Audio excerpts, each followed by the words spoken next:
നമസ്കാരം. പവർ പോയിന്റിലേക്ക് എല്ലാ പ്രേക്ഷകർക്കും സ്വാഗതം.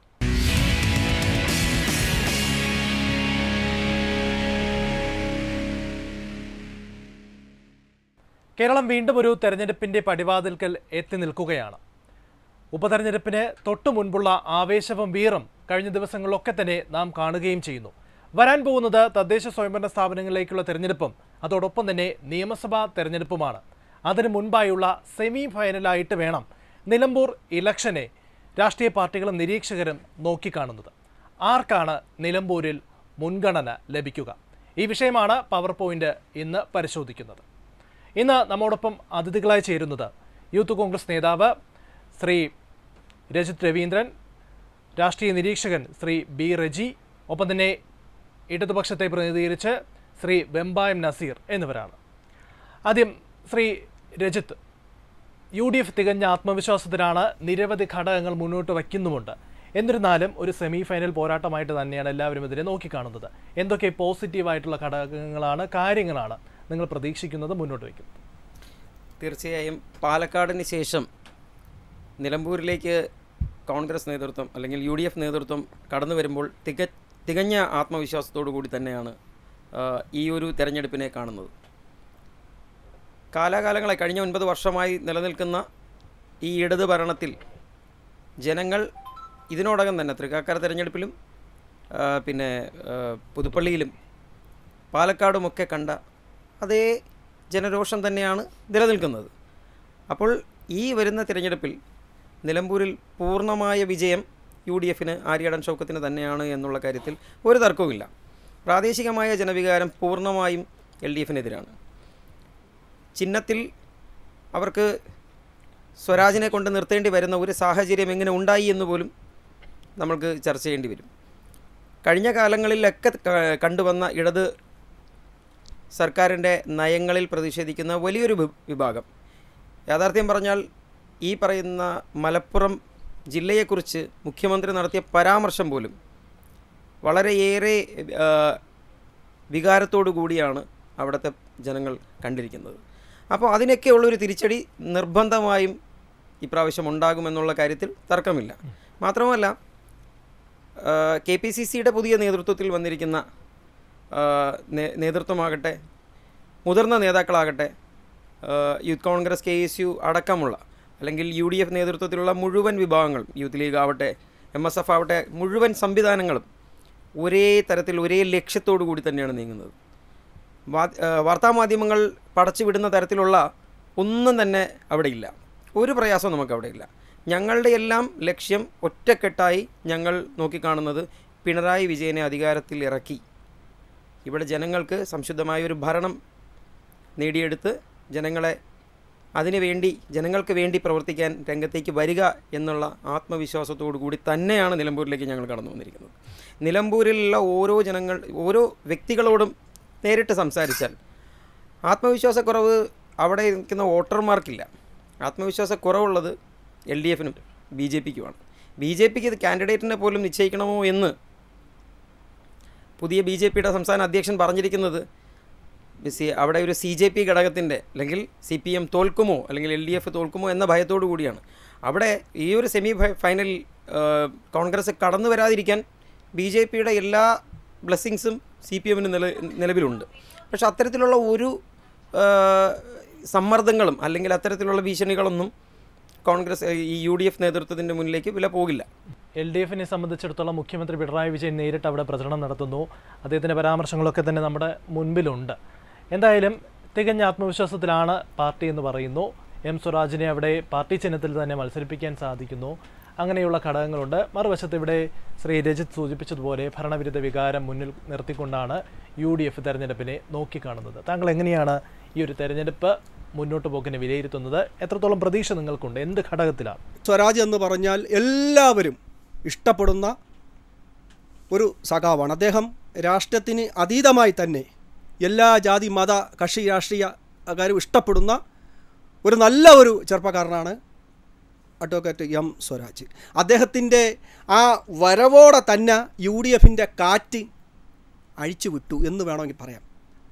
അവർക്ക് ആത്മവിശ്വാസം നഷ്ടപ്പെട്ട് കഴിഞ്ഞിരിക്കുന്നു. UDFകാർക്ക് ആത്മവിശ്വാസം നഷ്ടപ്പെട്ട കാര്യം സ്വരാജാണ് അവിടെ സ്ഥാനാർത്ഥിയായിട്ട് അംഗം വെട്ടാൻ വരുന്നത് എന്ന് വാർത്താ മാധ്യമങ്ങളിൽ അറിഞ്ഞ കോൺഗ്രസ്സുകാർ ലീഗുകാരും ആഫീസ് പൂട്ടി. സത്യം പറയാം, അതുകൊണ്ടാണ് പറയുന്നത് 100% അദ്ദേഹത്തിൻ്റെ നാടാണ് മലപ്പുറം, അദ്ദേഹത്തിൻ്റെ നാടാണ്. അതുകൊണ്ട് അദ്ദേഹം വിജയിച്ച് കയറും എന്നുള്ള കാര്യത്തിൽ നമുക്ക് 100% ഉറപ്പാണ്.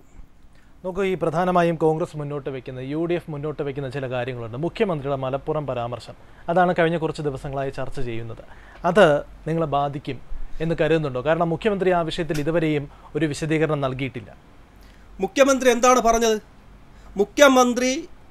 പറഞ്ഞതെന്ന് കൃത്യമായി നമ്മളത് മനസ്സിലാക്കണം. കുറച്ച് നാളായി ഈ മുഖ്യമന്ത്രിക്കെതിരെ ചില ശക്തികൾ പ്രവർത്തിക്കുന്നുണ്ട്. ശക്തികളെന്ന് പറഞ്ഞാൽ ഈ കോൺഗ്രസ്സുകാർ, ലീഗുകാരും BJP-ക്കാരും മുഖ്യമന്ത്രിക്കെതിരെ നിരന്തരം അദ്ദേഹത്തിനെ ആക്രമിക്കാനും അദ്ദേഹത്തിന് എന്തെങ്കിലും പറയുന്നത് വളച്ചൊടിക്കാനും ഉള്ള ശ്രമങ്ങൾ അത് നടക്കണം. അതൊന്നും വില പോവില്ല. അതുകൊണ്ടാണ് 2ാം പിണറായി സർക്കാർ തുടർഭരണം നമുക്ക് കിട്ടിയത്. ഈ മുഖ്യമന്ത്രി ആരാണെന്നും സഖാവ് പിണറായി ആരാണെന്നും എന്താണെന്നും ഈ നാട്ടിലെ എല്ലാ മതനിരപേക്ഷ ജനങ്ങൾക്കും അറിയാം. അതുകൊണ്ട് അതിലൊന്നും നമുക്കൊരാശങ്കയില്ല. മലപ്പുറത്തെ പറ്റി ദ ഹിന്ദു ദിനപത്രത്തിലും അദ്ദേഹം ഈ മാധ്യമങ്ങളോട് പറഞ്ഞതും വസ്തുതാവിരുദ്ധമായിരുന്നോ എന്ന ബോധ്യം മുഖ്യമന്ത്രിക്ക് ഉണ്ടാകുന്നില്ല. അതാണ് പ്രശ്നം. ഹിന്ദു പത്രത്തിൽ എന്താണ് അദ്ദേഹം പറഞ്ഞത്? നമ്മൾ ആരെങ്കിലും അത് വായിച്ചോ? സത്യത്തിൽ അദ്ദേഹം എന്താണ് പറഞ്ഞത്? ഞാൻ വായിച്ചിട്ടുണ്ട്. എന്താണ് പറഞ്ഞത്? അതിൽ എന്താണ് പറഞ്ഞിരിക്കുന്നത്? എന്താണ് പറഞ്ഞത്? അതിലെ മുസ്ലിം വിരുദ്ധത എന്ന് ഞാൻ കാണുന്നില്ല. മുസ്ലിം വിരുദ്ധത എന്നല്ല, മലപ്പുറം ജില്ലക്കാർ കൊള്ളരുതാത്തവരാണ് എന്ന നിലയ്ക്കുള്ള പരാമർശമുള്ള ചില പരാമർശങ്ങൾ അദ്ദേഹത്തിന്റെ ഭാഗത്ത് നിന്നും ആ ഹിന്ദു ദിനപത്രത്തിലുണ്ട്. അത് കഴിഞ്ഞിട്ട് അദ്ദേഹം എന്താണ് പറഞ്ഞത്? അതൊരു PR ഏജൻസിയാണ് ഉൾപ്പെടുത്തിയതെന്ന് പറയുന്നു. എന്നാൽ ആ PR ഏജൻസിക്കെതിരെ എനിക്ക് തോന്നുന്നു യൂത്ത് ലീഗും യൂത്ത് കോൺഗ്രസും ഒക്കെ പരാതി കൊടുത്തിട്ടുണ്ട്. അതിനെതിരെ ഒരു നടപടി എടുക്കാൻ മുഖ്യമന്ത്രിക്കോ ആഭ്യന്തര വകുപ്പിനോ സാധിക്കുന്നില്ല. ഉണ്ട്. ഈ വാർത്ത അദ്ദേഹം അവിടെ പോയി അഭിമുഖം കൊടുത്തതിനെ വളച്ചൊടിക്കുകയാണ് ചെയ്തത്. ആ ഹിന്ദു പത്രത്തിലെ അതിൻ്റെ പ്രധാനപ്പെട്ട അതിൻ്റെ ലേഖനവുമായിട്ട് കേസിൻ്റെ കാര്യങ്ങൾ നടക്കുകയാണ്. അദ്ദേഹത്തിന് സമാധാനം പറയണം. ഇദ്ദേഹം പറഞ്ഞതിനെ വളച്ചൊടിച്ച് അത് ഒരു മുസ്ലിം വിരുദ്ധയാക്കി മലപ്പുറം ജില്ലയെ അത് അധിക്ഷേപിച്ചു എന്നുള്ള രീതിയിൽ വരുത്തി തീർക്കുകയാണ്. യഥാർത്ഥത്തിൽ മുഖ്യമന്ത്രി മലപ്പുറം ജില്ലയെ അദ്ദേഹം അധിക്ഷേപിച്ചിട്ടില്ല. കാരണം കമ്മ്യൂണിസ്റ്റ് ആചാര്യൻ ജനിച്ച നാടാണ് ഈ മലപ്പുറം ജില്ല. മഹാനായ EMS നമ്പൂതിരിപ്പാട് ജനിച്ച നാടാണ് മലപ്പുറം ജില്ല. ആ മലപ്പുറം ജില്ലയെ അധിക്ഷേപിക്കേണ്ട കാര്യം മുസ്ലിം ന്യൂനപക്ഷം താമസിക്കുന്ന സ്ഥലമാണ്. അവിടെ അദ്ദേഹത്തെ അധിക്ഷേപിച്ചൊന്നും നമ്മൾ കരുതുന്നില്ല. അത് UDF പറഞ്ഞ് വരുത്തുന്നതാണ്. ഇല്ല, 2024 സെപ്റ്റംബർ 21 മുഖ്യമന്ത്രി വാർത്താ സമ്മേളനത്തിൽ കൃത്യമായി പറയുന്നൊരു കാര്യമുണ്ട്. മലപ്പുറം ജില്ലയിൽ നിന്നാണ് കൂടുതൽ സ്വർണ്ണക്കള്ളക്കടത്ത് കേസുകളൊക്കെ തന്നെ പിടികൂടുന്നതും ഇത് തീവ്രവാദപരമായിട്ടുള്ള മറ്റു ചില ആവശ്യങ്ങൾക്ക് വേണ്ടി ഉപയോഗിക്കുന്നു എന്ന് പറഞ്ഞത് മുഖ്യമന്ത്രി പിണറായി വിജയനാണ് 2024 സെപ്റ്റംബർ 21 വാർത്താ സമ്മേളനത്തിലാണ്. അതിനുശേഷമാണ് കുറച്ച് ദിവസം കഴിഞ്ഞതിന് ശേഷം ഹിന്ദു ദിനപത്രത്തിൽ വന്നത്. അതുകൊണ്ട് മുഖ്യമന്ത്രി പറഞ്ഞിട്ടില്ല, മുഖ്യമന്ത്രി സംശുദ്ധ ഇതോടെയാണ് പറഞ്ഞത് എന്നൊന്നും പറഞ്ഞ് ഒഴിവാനാകാനാകില്ല. അത് എങ്ങനെയെന്നറിയാമോ? അത് നമ്മൾ മനസ്സിലാക്കേണ്ടത് ഇപ്പം മലപ്പുറത്ത് നിന്ന് ഇപ്പോൾ സ്വർണം പിടിച്ചു എന്ന് പറഞ്ഞത് മറച്ചു വയ്ക്കേണ്ട കാര്യമില്ല. ഇപ്പം മലപ്പുറത്ത് നിന്നാലും എറണാകുളത്ത് നിന്നാലും തിരുവനന്തപുരത്ത് നിന്നാലും കോട്ടയത്ത് നിന്നാലും വയനാടെന്നായാലും കോഴിക്കോട് നിന്നാലും എവിടെ നിന്നായാലും സ്വർണം പിടിച്ചെങ്കിൽ അത് പിടിക്കണം. അദ്ദേഹം പറഞ്ഞത് ഈ മുസ്ലിം ന്യൂനപക്ഷത്തിൽ ചെറിയൊരു വിഭാഗം അദ്ദേഹം അങ്ങനെ പരാമർശിച്ചു പറഞ്ഞു. അത് പറയാൻ ഹിന്ദുക്കൾ ഒരു വിഭാഗം ചെയ്യുന്നു എന്ന് പറഞ്ഞ കുഴപ്പമൊന്നും, അല്ലെങ്കിൽ ക്രിസ്ത്യൻസിലെ ഒരു വിഭാഗം അങ്ങനെ മുസ്ലിങ്ങളെ മൊത്തത്തിൽ പറഞ്ഞു മുഖ്യമന്ത്രി പറഞ്ഞു. സംഘപരിവാർ ശക്തികൾ എന്താണോ മലപ്പുറത്തെ പറ്റി പറഞ്ഞത് അതാണ് സാർ പിണറായി വിജയന്റെ വായിൽ അവിടെയാണ് പ്രശ്നം. അല്ല, നമ്മളൊക്കെ വാർത്തകൾ കാണുന്നില്ല. അങ്ങനെ മൊത്തത്തിൽ അദ്ദേഹം അത് എനിക്ക് തോന്നുന്നത് അത് ആരൊക്കെയോ നിങ്ങളെ തെറ്റിദ്ധരിപ്പിച്ച് വെച്ചിരിക്കുന്നതാണ്. അദ്ദേഹം തെറ്റിദ്ധാരണ, മുഖ്യമന്ത്രി തെറ്റിദ്ധാരണ എന്തായാലും ഈ പറയുന്ന കേൾക്കുന്ന ഞങ്ങൾക്ക് എന്തായാലും ഇല്ല. കാരണം മുഖ്യമന്ത്രിയുടെ പ്രസ് മീറ്റ് നേരിട്ട് കണ്ടതാണ്, കേട്ടതാണ്. അതുകൊണ്ട് മറ്റുള്ളവർക്കുള്ളത് പോലെയുള്ള തെറ്റിദ്ധാരണ എന്തായാലും ഇല്ല. മുഖ്യമന്ത്രി പറഞ്ഞ വാക്കുകളാണ് ഞാൻ ഈ പറഞ്ഞത്.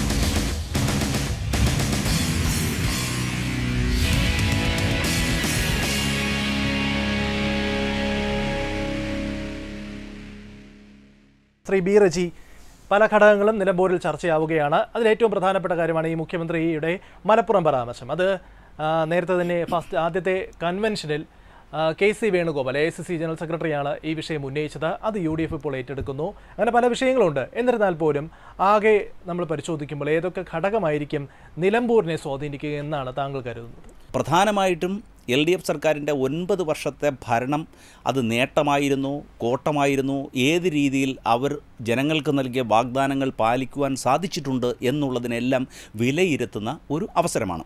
ഇതിനെ ഈ തെരഞ്ഞെടുപ്പിന് വളരെ ഒരു വലിയ പ്രത്യേകത ഉണ്ടെന്ന് പറഞ്ഞാൽ ഇത് ഈ സർക്കാരിൻ്റെ ഒടുവിലത്തെ ഒരു ഉപതെരഞ്ഞെടുപ്പായിരിക്കും.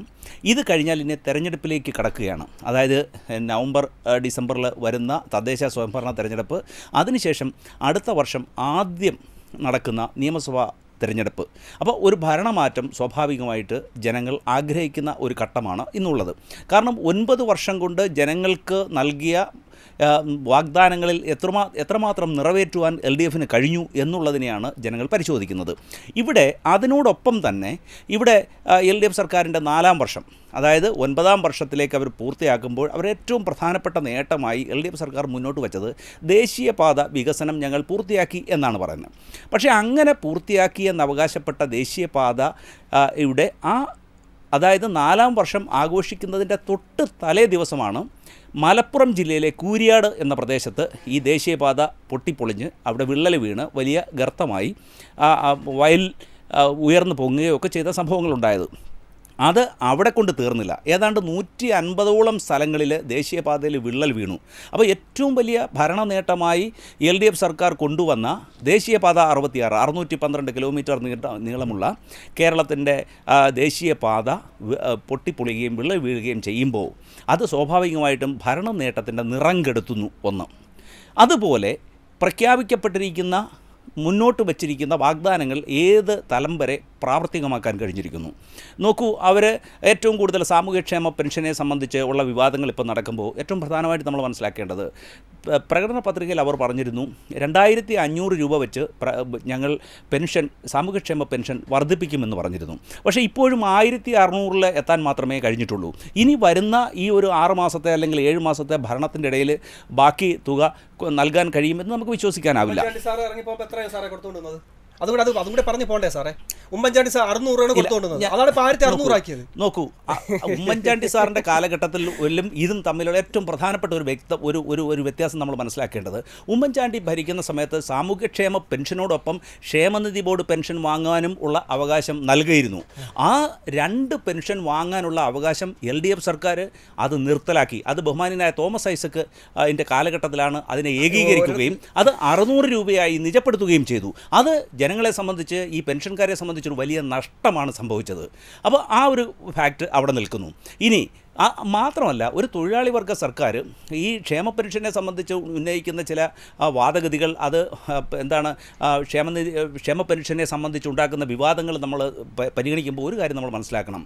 ഈ ക്ഷേമ പെൻഷൻ്റെ ഒരു തുച്ഛമായ തുകയുടെ വർധനവിന് വേണ്ടി സെക്രട്ടേറിയറ്റ് നടയിൽ മഴയും വെയിലും കൊണ്ട് നമ്മുടെ സഹോദരിമാർ, ആശാ വർക്കർമാർ അവിടെ സമരം ചെയ്യുമ്പോൾ ആ സമരത്തിനോട് മുഖം തിരിച്ച് നിൽക്കുന്ന, അതിനെ പരിഹസിക്കുന്ന, അതിനെ ഈഴ്ത്തിക്കാട്ടുന്ന, അതിൻ്റെ സമര പോരാട്ടത്തെ വില കുറച്ച് കാണിക്കുന്ന LDF സർക്കാരിൻ്റെ LDF നേതാക്കന്മാരുടെ സമീപനം വളരെ അതിശയത്തോടെയാണ് നോക്കിക്കാണുന്നത്. പിന്നീട് മലപ്പുറം ജില്ലയെ സംബന്ധിച്ച് ഏറ്റവും പ്രധാനപ്പെട്ട ശ്രീ ലിജിൻ പറഞ്ഞതുപോലെ, മലപ്പുറം ജില്ലയെ പരിഹസിക്കുന്ന, അവർ ഭീകരപ്രവർത്തനത്തിന് വേണ്ടി പണം മുടക്കുന്നു, അല്ലെങ്കിൽ തീവ്രവാദ പ്രവർത്തനങ്ങളെ ഏറ്റവും കൂടുതൽ പണം മുടക്കുന്നത് ആ ജില്ലയാണ് എന്നൊക്കെ തരത്തിലുള്ള പരാമർശങ്ങൾ വന്ന് ആ ജില്ലയെ ഇകഴ്ത്തിക്കാട്ടുവാൻ ബഹുമാന്യനായ മുഖ്യമന്ത്രിയുടെ ആ ഹിന്ദു പത്രത്തിൽ കൊടുത്ത അഭിമുഖം ആ സമയത്ത് ആ ഘട്ടത്തിൽ മലപ്പുറം ജില്ലയെ ഏറെ വേദനിപ്പിച്ച ഒരു സംഭവമായിരുന്നു.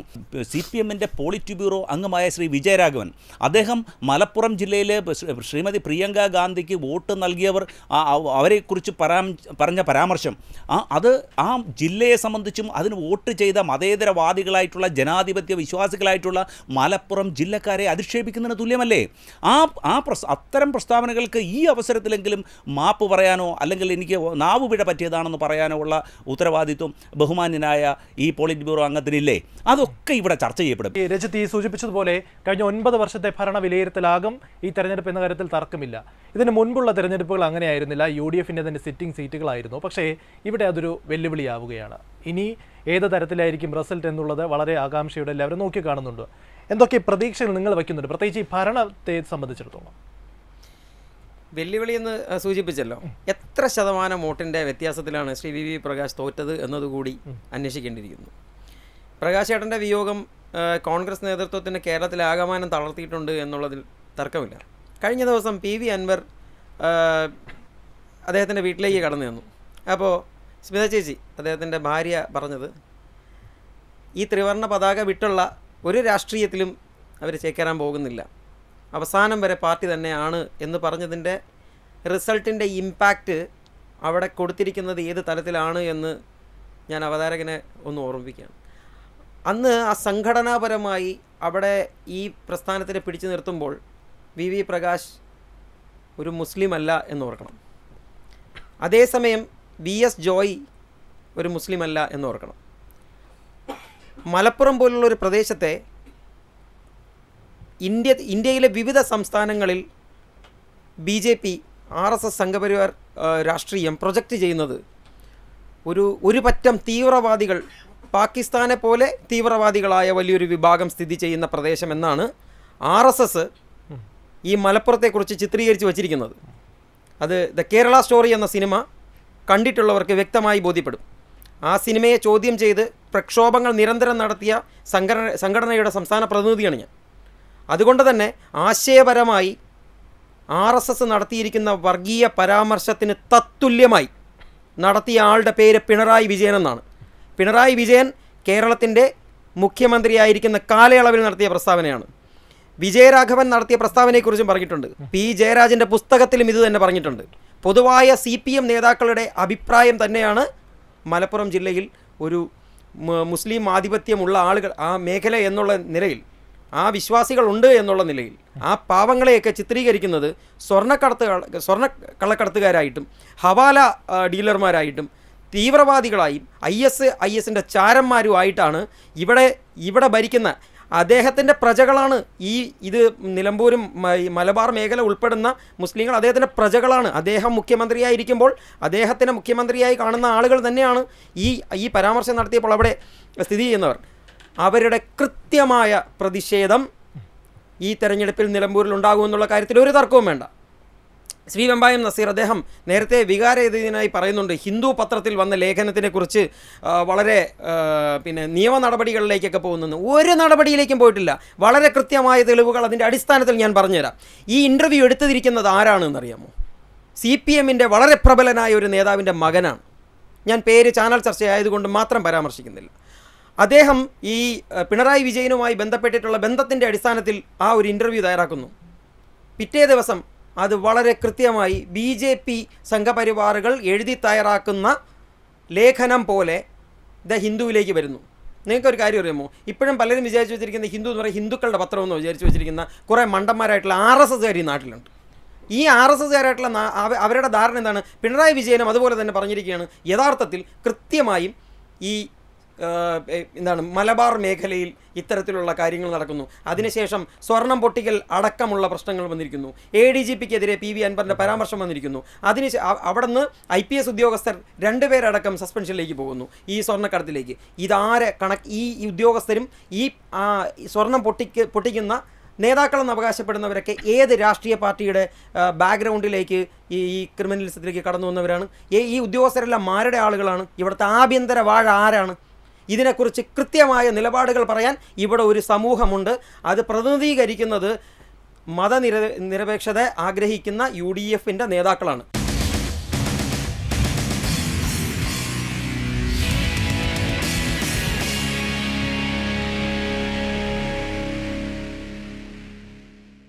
സംസ്ഥാന സർക്കാരിൻ്റെ 9 വർഷത്തെ എന്ത് നേട്ടം പറഞ്ഞുകൊണ്ടാണ് നിങ്ങൾ ജനങ്ങളുടെ അടുത്തേക്ക് ഇറങ്ങിച്ചെല്ലുക? മറ്റൊന്ന്, ക്ഷേമ പെൻഷനുമായി ബന്ധപ്പെട്ടുള്ള വിവാദമാണ്.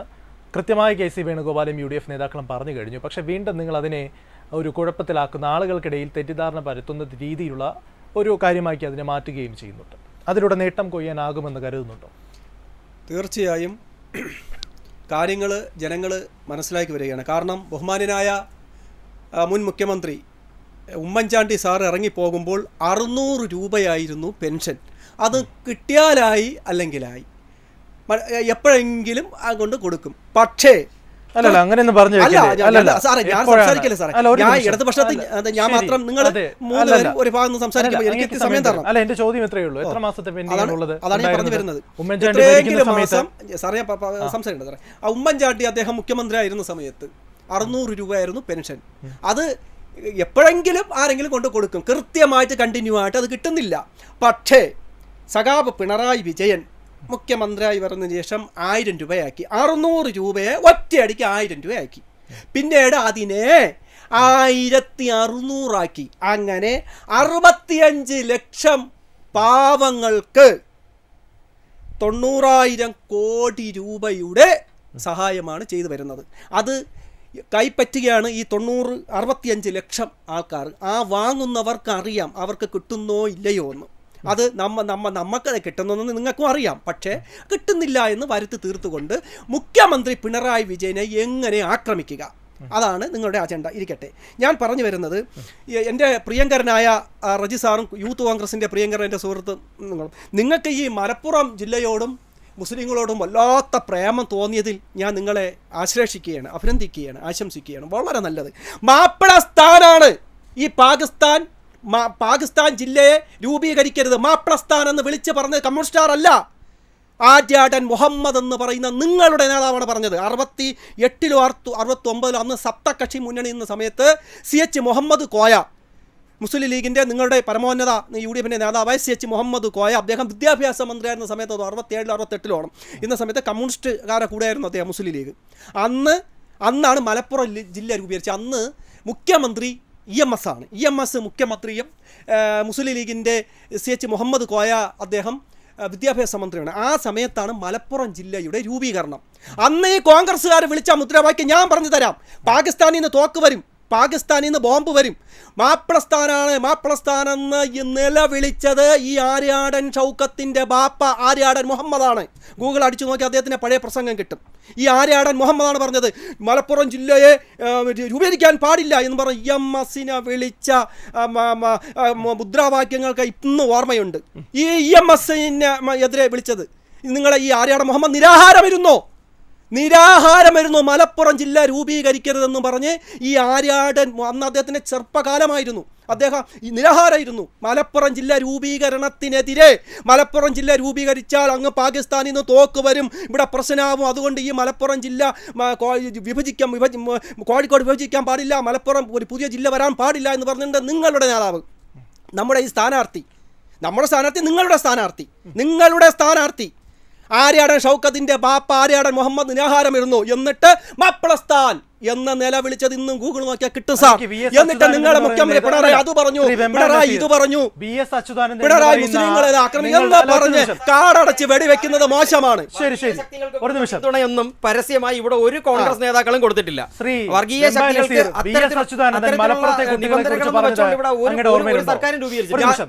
അല്ലല്ല, BS അച്യുതാനന്ദൻ മുൻപ് മലപ്പുറത്തെ കുട്ടികൾ ജയിക്കുന്നത് എങ്ങനെയാണെന്ന് പറഞ്ഞിരുന്നു, അങ്ങ് ഓർക്കുന്നുണ്ടോ?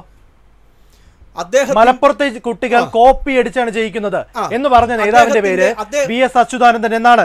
2017 കടകംപള്ളി സുരേന്ദ്രൻ ഒരു പരാമർശം നടത്തി. മലപ്പുറത്തിന്റെ ഉള്ളടക്കം വർഗീയത. അന്ന് ഒരുപാട് ചർച്ച ചെയ്തു. യൂത്ത് കോൺഗ്രസ് മറ്റ് പാർട്ടികളൊക്കെ വലിയ പ്രതിഷേധം ഉയർത്തി. അവരുടെ പേര്, അദ്ദേഹത്തിന്റെ പേര് കടകംപള്ളി സുരേന്ദ്രൻ. മുഖ്യമന്ത്രിയുടെ ഹിന്ദു പത്രത്തിലെ പരാമർശം, വിജയരാഘവൻ എന്ന നിങ്ങളുടെ ഏറ്റവും മുതിർന്ന നേതാവിന്റെ അങ്ങേയറ്റം വർഗീയത കലർന്ന ഏറ്റവും നെറുകെട്ട ഒരു പ്രസംഗം, ഇതൊക്കെ മാറ്റിവെച്ചിട്ടാണോ നിങ്ങൾ ഈ പറയുന്ന മലപ്പുറത്തോട് നിങ്ങളുടെ സ്നേഹം കാണിക്കുന്നത്?